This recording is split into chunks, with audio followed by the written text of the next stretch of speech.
तो ये हुआ है मेरे ट्रेडिंग अकाउंट के साथ।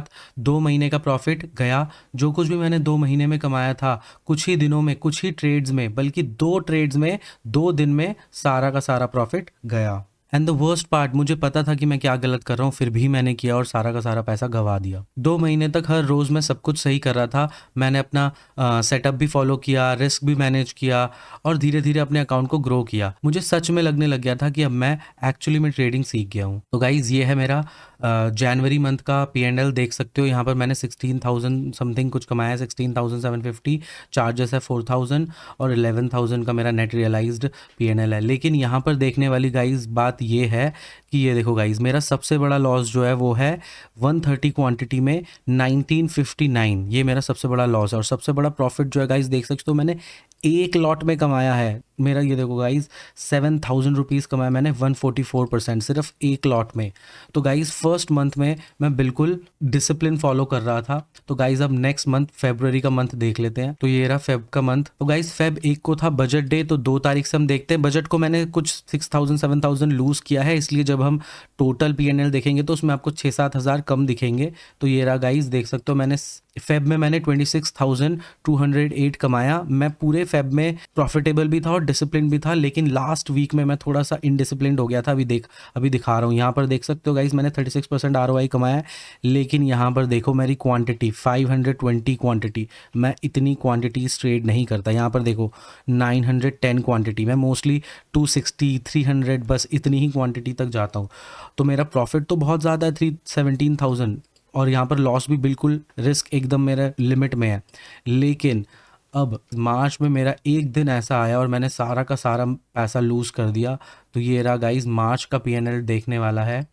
मार्च के P&L में देख सकते हो गाइज़, मैं शुरू के कुछ दिनों तक प्रॉफिटेबल ही था। और ये रहा वो दिन जिस दिन मैंने 7,926 रुपीज़ लूज़ किया। ये है मार्च 6। तो ये रहा गाइज़ मार्च 6 वाला दिन, जो कि मैंने क्या किया। तो यहाँ पर मैं गाइज़ उस दिन भी प्रॉफिटेबल था। आप देख सकते हो एक बुलिश मोमेंटम था, मैंने यहाँ पर शायद शॉर्ट किया था या कुछ, लेकिन मैं यहाँ पर पूरे दिन प्रॉफिटेबल था। और मैंने यहाँ पर सोचा कि एक अच्छा सपोर्ट है, बाय कर लेता हूँ। और जैसे ही बाय किया, मार्केट अच्छा खासा गिर गया गाइज़। और उसके बाद मेरा यहाँ पे स्टॉप लॉस भी जंप हो गया और मैंने एक वीक का पैसा बचाने के चक्कर में मैंने एक और होल्ड कर लिया। और देख सकते हो गाइज़, अगले दिन ये कितना बड़ा गैप डाउन खुला। और ये रहा गाइज़ 7,000 के अगले वाले दिन देख सकते हो मेरे को 30,000 का लॉस हुआ, सिर्फ और सिर्फ इसलिए क्योंकि मैं लॉस एक्सेप्ट नहीं करना चाहता था। उसके बाद मैंने फिर दोबारा डिसिप्लिन के साथ ट्रेड किया और मैंने 4,000 रुपीज़ कुछ कमाए, ठीक है। लेकिन उसके बाद फिर दोबारा 5,000 6,000 ऐसे लॉस होता गया। और उसके बाद फिर दोबारा देख सकते हो गाइज़ 20,000। तो मेरा सिर्फ इन दोनों दिन में ही मेरा 59 में से 50,000 का लॉस तो सिर्फ इन 2 दिनों में ही हो गया, 20,000 एंड 30,000। तो गाइस देख सकते हो ओवरऑल मेरा ये रहा। तो जनवरी 1 से मार्च तक का टोटल P&L देख सकते हो मेरा 35,000। तो इसका मतलब अगर मैं वो 50,000 रिमूव कर देता हूँ, सिर्फ अपने 2 बिग डेज को, मैं लूजिंग डेज को हटा देता हूँ, तो मैं गाइज अभी भी प्रॉफिटेबल होता। तो ये रहा मेरा इक्विटी कर्व। गाइज आपको ये फ्लैट लाइन देखने को मिलेगी अराउंड 30,000 के पास। लेकिन ये 30,000 के पास इसलिए फ्लैट लाइन नहीं है क्योंकि मैंने कुछ ग्रोथ ही नहीं करी, बल्कि यहाँ पर जहाँ पर भी डाउन डाउन सा दिख रहा है वहाँ पर मैं हर हफ्ते पैसे विड्रॉ कर लिया करता था। और यहाँ पर एक फाइनली एक बड़ा सा स्लम्प है। उसके बाद गाइज आप देख सकते हो मैंने लॉट साइजेस बढ़ा लिए हैं। देख सकते हो गाइज मार्च के जो सबसे बड़ा लॉस है मेरा, प्रॉफिट्स में भी गाइज देखो 520 क्वांटिटी ट्रेड किया है मैंने। 17,000 रुपीज़ तो कमाया है, लेकिन मैंने 520 क्वांटिटी ले लिया।